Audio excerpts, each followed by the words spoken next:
dónde vas. Y recordando nuevamente que esta mañana se trata en la Cámara de Diputados el presupuesto general de gastos de la Nación para el 2018, ya podemos informar que el sector oficialista logró los votos necesarios para rechazar el aumento salarial del 20% que estaba solicitando el sector docente. El Ejecutivo envió un proyecto previendo solamente un aumento del 12%. Y ya nuestro compañero Ricardo Roa se encuentra justamente en la plaza con los maestros que estaban expectantes de este aumento, Ricardo.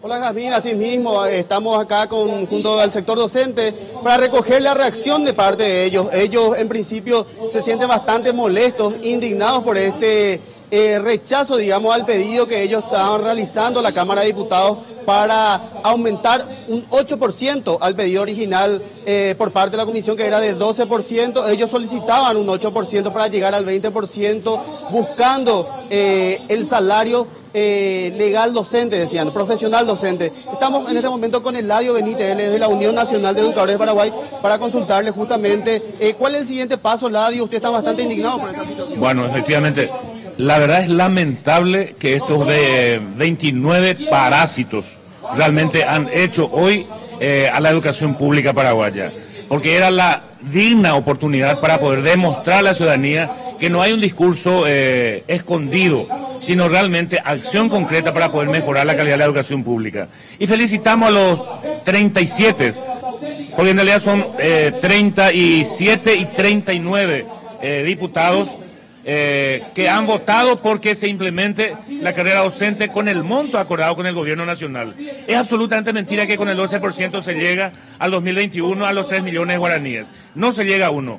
Y fundamentalmente ahí no se contempla el índice de inflación acumulada. Por lo tanto, ellos no honraron, como siempre, el compromiso asumido en el acuerdo del 29 de agosto de 2016 y consecuentemente el salario básico profesional está nuevamente en peligro de no ser realizado para el 2021. Nosotros vamos a apostar ahora a la Cámara de Senadores, en donde creemos realmente se va a revertir esto y de una vez por todas se va a poder instalar en el Paraguay el salario básico profesional para los docentes en el marco de la carrera docente. Y eso va a permitir mejorar la calidad de la educación pública. ¿Y por qué es bueno saber y explicarlo un poco a la ciudadanía?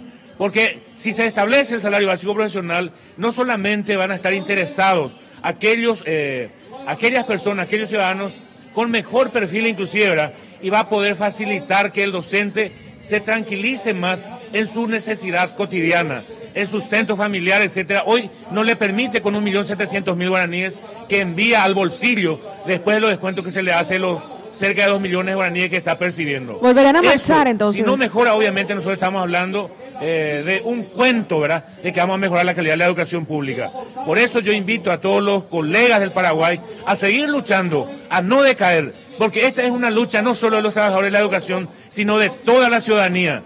Es el momento en que el Estado paraguayo invierta realmente en la educación, porque es el país con menos inversión en la región y en el mundo, inclusive que va solamente al 3.7%, mientras hoy la UNESCO ya habla de 8.5%, ya ni siquiera es el 7%, y por lo tanto estamos absolutamente atrasados y el cuento de mejorar la calidad de la educación con este nivel de inversión es absolutamente eso nada más. En el caso de que en todas las instancias, también la Cámara de Senadores y luego el presidente ratifique esto, el 12%, ¿ustedes plantarían una huelga a inicio de año?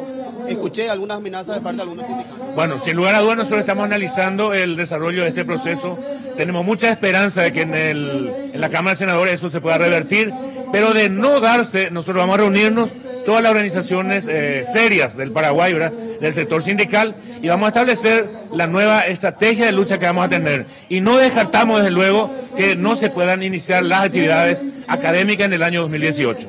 Bueno, ¿tenés alguna consulta para Eladio? Y está clarísimo, ya les resta nada más que esperar las siguientes instancias y bueno, a partir de allí entonces decidirán qué medidas emprender para revertir esta situación. Muchas gracias, Ricardo, y quedamos al pendiente de todo lo que pueda surgir desde allí.